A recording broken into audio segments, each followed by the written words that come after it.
Student, I welcome you again in this Sastananda Learning Channel. Student, English class 12 का the enemy 4th chapter है Vistas का। तो long question answer का ये third part है। इसके पहले हमने पार्ट 1 और पार्ट 2 में इस चैप्टर के क्वेश्चन 1, 2 और 3 को कवर करवाया गया है। यदि आप नहीं देखें तो जा करके ज़रूर हमारे चैनल पर चेक करें और 60 क्वेश्चन भी इस चैप्टर के पूरे मिल जाएंगे। नीचे डिस्क्रिप्शन बॉक्स में लिंक है। इंग्लिश क्लास 12 का ये प्लेलिस्ट हमने बना रखा है, वहाँ पर आपको सारे वीडियो मिल जाएंगे। वहाँ से आप जा करके अपने एग्जाम की प्रिपरेशन कर पाएंगे। और स्टूडेंट, यदि पहली बार आए हैं तो चैनल को सब्सक्राइब कर दे। आइए लास्ट क्वेश्चन हम लोग क्वेश्चन नंबर 4 को चेक करते हैं। क्वेश्चन की how did doctor Sadao plan to get rid of Tom the white man an American. तो यहाँ एक क्वेश्चन बोल रहा है कि जो डॉक्टर सदाव थे वो टॉम गोरा आदमी और जो एक अमेरिकन प्रिजनर था उससे छुटकारा पाने के लिए क्या उन्होंने प्लान बनाया था, योजना बनाया था। What was the thinking of that prisoner for doctor सदाव।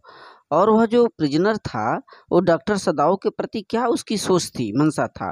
Was he escaped, yes और नो एक्सप्लेन। क्या वह बचा अथवा नहीं, यदि बचा तो क्यों, इसकी व्याख्या करना है। ये चेक करते हैं। ये क्वेश्चन है।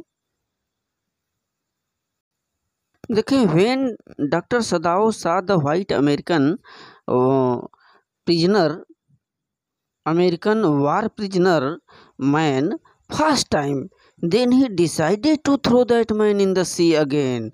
जब देखें डॉक्टर सदाव पहली बार उस गोरे अमेरिकन व्यक्ति कैद व्यक्ति को, प्रिजनर बंदी जो व्यक्ति यहाँ इनकी सीमा में आया था, जब पहली बार उन्होंने उस व्यक्ति को देखा था डॉक्टर सदाव ने, तब उन्होंने क्या निर्णय लिया। He decided to throw that man in the sea again.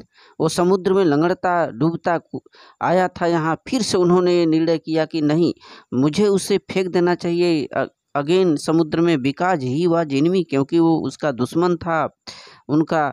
He was bounded in the war, और वह युद्ध में घायल हो गया था। And came here near the house of doctor सदाव, जैसे तैसे यहाँ पर मूर्छाग्रस्त होकर के लंगड़ता गिरता यहाँ उनके घर के सामने आ गया था। But Sadao help that man as a humanity. लेकिन जो डॉक्टर सदाव थे, एक मानवता के चलते और डॉक्टर के होने के नाते उन्होंने उसकी हेल्प किया, मदद किया। डॉक्टर सदाव ऑपरेटेड हिम, उसको गोली लगी ही थी, अतः डॉक्टर सदाव ने उसका ऑपरेशन किया। एंड सेव्ड हिज लाइफ, और उसके जीवन को आखिर बचा लिया। Sadao wanted to get rid of that man, और डॉक्टर सदाव ये चाहते थे कि जैसे तैसे इस व्यक्ति से छुटकारा मिले हमें, चाहे इसको ठीक करके, चाहे जैसे भी इससे मुक्ति पाई जाए, यहाँ से जाए यह, चूँकि कहीं न कहीं हमारे पर बोझ है। So he told to general about the prisoner of the war. अतः उन्होंने अपने जनरल को उस बंदी के बारे में बताया। डॉक्टर सदाव ने उस युद्ध बंदी के बारे में डॉक्टर सदाव ने जनरल को बताया।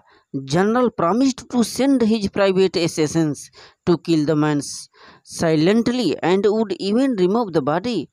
The general promised to send his private assassins माने हत्यारे होता है। तो जो जनरल था वो अपनी तरफ से कुछ निजी assassins को, हत्यारों को भेजा उसे मारने के लिए, उस व्यक्ति का, अमेरिकन व्यक्ति का हत्या करने के लिए वादा किया कि चलो मैं अपने तरफ से भेजता हूँ अपने 2 आदमियों को, उसके पीछे लगाता हूँ, जो कि चुपके से उसके पास जाएंगे और उससे मौत का घाट उतार देंगे, और साथ ही रिमूव द बॉडी, उसके शरीर को हटा देंगे, ले जाएंगे दूसरे स्थान पर उसके। लेकिन आफ्टर सम टाइम हुआ क्या, but the general forget this promise, अपनी उस प्रतिज्ञा को, वादा को भूल गया। सदाव offered to put his boat on the shore that night with food and extra clothing। तो डॉक्टर जो सदाव थे उन्होंने अपनी नाव को वहाँ तट पर भेजा उस रात, जिस रात उसको, माने ये जो प्रिजनर था उसको कहे थे कि जाओ यहाँ से हटो तुम, नाव हमारी इस नाव में सवार होकर के। तो नाव भेजा with food and extra clothing in it, और उस नाव पर कुछ भोजन और एक्स्ट्रा कुछ कपड़े उपड़े रख दिए थे। Doctor सदाव gave him his flash light, और साथ ही डॉक्टर सदाव के द्वारा उस प्रिजनर को, उस अमेरिकन कैदी को एक टार्च दिया गया था ताकि वह देखते हुए जाए, और जब ज़रूरत पड़े तो टार्च से कच्ची मछलियां भी पकड़ ले और अपना दावत ले। दस सदाव हेल्प हिम फॉर एस्केप। अतः डॉक्टर सदाव उसको बचने में काफ़ी मदद किए उस अमेरिकन प्रिजनर का। The American prisoner thought about doctor सदाव that he saved his life. और वह जो अमेरिकन प्रिजनर था डॉक्टर सदाव के बारे में क्या सोचा, वह सोचा कि उन्होंने उसके जीवन को बचाया, मेरे जीवन को, saved his life, therefore he should speak thank for him. अतः मुझे डॉक्टर सदाव के लिए धन्यवाद बोलना चाहिए। सो थैंक स्टूडेंट, ये क्वेश्चन है।